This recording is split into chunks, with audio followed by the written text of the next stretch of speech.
Hello friends, हमारे channel learn easy पे आप सभी का बहुत बहुत स्वागत है। आज हम एक ऐसे टॉपिक के बारे में बात करने वाले हैं जिससे हमारी ज़िंदगी में इसका काफ़ी गहरा जुड़ाव है, यानी इसके बिना तो हमारा कोई काम हो ही नहीं सकता। तो आज हम बात करेंगे किसकी? मोशन के बारे में। ठीक है, तो जनरली आज का टॉपिक हमारा relativity of motion. Class 9th physics का ये पहला चैप्टर है। ठीक है, तो मोशन जनरली होता क्या है, मतलब in terms of physics motion generally होता क्या है। तो उससे पहले हम जान लेते हैं कि मोशन फिजिक्स के किस ब्रांच में आता है। तो ये आता है हमारे मैकेनिक्स में, जिसमें हम किसी भी ऑब्जेक्ट या पार्टिकल के मोशन को डील करते हैं। और जब हम उसी की स्टडी करते हैं तो क्या कहते हैं उसको? जब हम उसकी स्टडी को करते हैं तो हम उसको क्या कहते हैं? मैकेनिक्स। हम मैकेनिक्स पढ़ रहे हैं, है ना। तो मोशन क्या होता है? तो मोशन को समय के साथ कई डेफिनेशन उसकी आई। तो हमने कहा कि जब हम अपने पोजीशन में चेंज करते हैं over a period of time, है ना, टाइम के साथ हम अपने पोजीशन को चेंज करते हैं तो हम कहलाएंगे कि हम मोशन में हैं। फिर हमने कहा कि हम अपने पोजीशन को किसी पॉइंट के रेफरेंस में चेंज करते हैं, किसी पॉइंट के रेस्पेक्ट में चेंज करते हैं, तो हमने कहा कि हम उस कंडीशन में मोशन में कहलाएंगे with respect to that point. फिर हमने कहा कि when we change our position or when a body change its position with respect to other object at rest, है ना। फिर हमने क्या कहा कि जब कोई वस्तु अपने स्थान को या अपनी स्थिति में बदलाव करती है किसी दूसरे वस्तु के सापेक्ष में जो कि विरामावस्था में हो, यानी जो कि रेस्ट में हो, तो उस कंडीशन को भी हमने क्या कहा? मोशन। मतलब वो वस्तु उस पर्टिकुलर ऑब्जेक्ट के जो कि रेस्ट में है, क्या है वो? मोशन में है ना। अब देखिए, तो समय के साथ साथ इतनी सारी डेफिनेशन मोशन की बनती चली गई। तो पहले तो हमने कहा कि over a period of time जब कोई बॉडी अपने पोजीशन को चेंज करती है तो क्या कहते हैं हम उसको? मोशन। अब यहाँ पे over a period of time क्यों कहा है? क्यों हम टाइम के साथ अपने पोजीशन को चेंज कर रहे हैं? अरे इसमें कोई शक वाली बात नहीं है कि जब आप अपने पोजीशन को चेंज करेंगे तो आप कुछ ना कुछ समय लेंगे, कोई ना कोई टाइम पीरियड होगा। आपके पोजीशन में जब भी बदलाव होगा तो कोई ना कोई वहाँ पे टाइम पीरियड होगा। तो इसलिए हमने अपने डेफिनेशन में क्या कहा कि टाइम पीरियड के रेफरेंस में यदि हम अपने पोजीशन में चेंजेस करते हैं तो हम उसको क्या कहेंगे? मोशन। वो बॉडी किस में होगी? मोशन में। अब यहाँ पे क्या कर रहा है कि जब ये सराउंडिंग के रेस्पेक्ट में अपने पोजीशन को चेंज करे तब भी वो मोशन में होती है। ऐसा क्यों? सराउंडिंग में हमारे कुछ भी हो सकता है। जैसे कि अभी हम यहाँ पे खड़े हैं तो हमारे सराउंडिंग में क्या है? जैसे ये बोर्ड है, तो इस वाइट बोर्ड के रेस्पेक्ट में अगर हमने अपने पोजीशन को चेंज किया तो हम कहलाएंगे कि इस वाइट बोर्ड के रेस्पेक्ट में जो कि रेस्ट में है हम मोशन में हैं, है ना। और यहाँ पे क्या है? जैसे ये वॉल हो गया, तो इस वॉल के रेस्पेक्ट में यदि हम अपने पोजीशन को चेंज किए तो हम कहलाएंगे मोशन में है। वो वॉल किस स्टेट में है? रेस्ट में है ना। इसी तरीके से यहाँ पे क्या बोला कि जब ये अपने पोजीशन को, जब ये ऑब्जेक्ट अपने पोजीशन को चेंज करता है with respect to other object at rest, तो उस कंडीशन में भी हमने क्या कहा कि ये ऑब्जेक्ट क्या है? मोशन में है इस अदर ऑब्जेक्ट के जो कि रेस्ट पोजीशन में है। समझने के लिए एक एग्जांपल लेते हैं। यहाँ पे देखिए, मान लीजिए कि ट्रेन में ए और बी बैठा है अपने सीट पे और वो ट्रेन चल रही है, और एक व्यक्ति सी है जो कि प्लेटफॉर्म पे खड़ा है ना। तो जैसे ही ट्रेन इस प्लेटफॉर्म से गुजरती है तो क्या होता है? अब यहाँ पे मोशन और रेस्ट को हम कैसे डिफाइन करेंगे? तो यहाँ पे देखते हैं कि बी ए के साथ बैठा है चलती हुई ट्रेन में, मतलब समझ लीजिए आपकी बी जो है ए के बगल में बैठा है। तो बी के रेस्पेक्ट में हमने क्या बोला कि ए क्या है?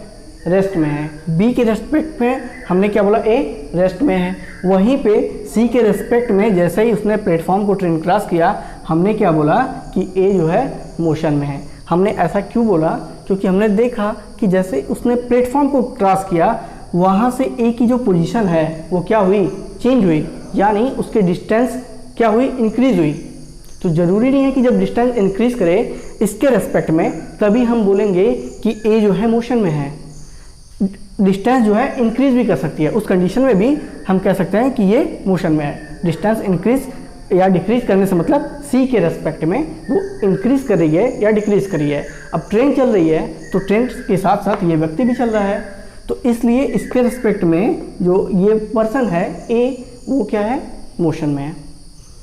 बी के रेस्पेक्ट में रेस्ट में क्यों है, क्योंकि हम यहाँ पे देख रहे हैं कि बी के साथ जो पोजीशन है ए का वो चेंज ही नहीं हो रहा है ना। पूरे कंपार्टमेंट में जो भी लोग हैं वहाँ पे बैठे हैं, है ना, तो वहाँ से उसका डिस्टेंस जो है ए का चेंज नहीं हो रहा है। तो कंपार्टमेंट में जो ट्रेन का बोगी है, कंपार्टमेंट है, उसके सीलिंग से, फ्लोर से, सीट से, वहाँ पे जो लोग बैठे हैं उनसे उसकी पोजीशन नहीं चेंज हो रही है। तो हम क्या बोलेंगे, ए इन सभी के रेस्पेक्ट में, अगर सभी को इंक्लूड कर लिया जाए तो सराउंडिंग हो गया। उसका सराउंडिंग कौन है, कंपार्टमेंट में जितने लोग बैठेंगे, तो हमने क्या बोल दिया कि उसकी सराउंडिंग के रेस्पेक्ट में ए क्या है, रेस्ट में है। या अगर किसी पर्टिकुलर ऑब्जेक्ट को लेंगे तो हम क्या बोलेंगे, ए जो है बी के रेस्पेक्ट में रेस्ट में है, ए क्या है, सीट के रेस्पेक्ट में क्या है, रेस्ट में है ना। और क्या बोल सकते हैं, ए जो है जो कंपार्टमेंट का फ्लोर है उसके रेस्पेक्ट में भी क्या है, वो रेस्ट में है। तो यानी उसकी सराउंडिंग क्या हो गई, तो कंपार्टमेंट की आसपास की चीज़ें, जो उसमें जो भी चीज़ें हैं तो वो उसकी सराउंडिंग हो गई। तो सराउंडिंग के रेस्पेक्ट में या किसी पर्टिकुलर ऑब्जेक्ट के रेस्पेक्ट में जो कि रेस्ट में हो, उसके रेस्पेक्ट में एक अगर पोजीशन चेंज नहीं होता है तो हम बोलेंगे ए उस पर्टिकुलर ऑब्जेक्ट के रेस्पेक्ट में क्या है, रेस्ट में है। तो यहाँ से हमने क्या देखा, यहाँ से पॉइंट क्या निकला कि जब हम किसी भी ऑब्जेक्ट के मोशन के कंडीशन को बता रहे हैं तो वहाँ पे विथ रेस्पेक्ट का कंडीशन आ रहा है, मतलब हमें ये दिखाना होगा कि वह उस पर्टिकुलर ऑब्जेक्ट के सापेक्ष में क्या है, रेस्ट में है या मोशन में है। मोशन में कब होगा, जब वो अपने स्थिति में उस पर्टिकुलर ऑब्जेक्ट के रेस्पेक्ट में बदलाव करेगा, तब वो क्या होगा, मोशन में होगा। और रेस्ट में कब होगा, जब वो अपने पोजीशन को चेंज नहीं करेगा, क्या, over a period of time या टाइम के रेफरेंस में चेंज नहीं करेगा, तो क्या होगा, रेस्ट में होगा। और सराउंडिंग के रेस्पेक्ट में भी अगर अपने पोजीशन में वो चेंज नहीं करता है तो क्या होगा, ये क्या होगा, बॉडी क्या होगी, रेस्ट में होगी, है ना। यहाँ पे ये बॉडी क्या होगी, रेस्ट में होगी। तो हमने क्या समझा कि कब कोई बॉडी कंडीशन में होती है मोशन और रेस्ट के, ठीक है। तो जब हमने देखा कि जब रेस्ट एंड मोशन को यहाँ से साथ में देखने को मिल रहा है, इसको डिफाइन करने के लिए मोशन को, तो हमने बोल दिया कि रेस्ट और मोशन क्या है, रिलेटिव टर्म्स है। जबकि हम सभी जानते हैं कि इस यूनिवर्स में या इस नेचर में कोई भी चीज़ रेस्ट में नहीं है, एक्चुअल में वो मोशन में है। जैसे अर्थ की ही बात कर लें तो वो अपने एक्सिस पे क्या कर रही है, रोटेट कर रही है। सन के अराउंड क्या कर रही है, रिवॉल्व कर रही है। लेकिन जबकि अर्थ के साथ साथ हम भी रोटेट कर रहे हैं, हमारे आसपास की जो चीज़ें हैं उनसे हमारा डिस्टेंस क्या इंक्रीज और डिक्रीज नहीं हो रहा है। तो इसलिए हम बोल देते हैं कि हम सराउंडिंग के रेस्पेक्ट में क्या है, रेस्ट में है ना।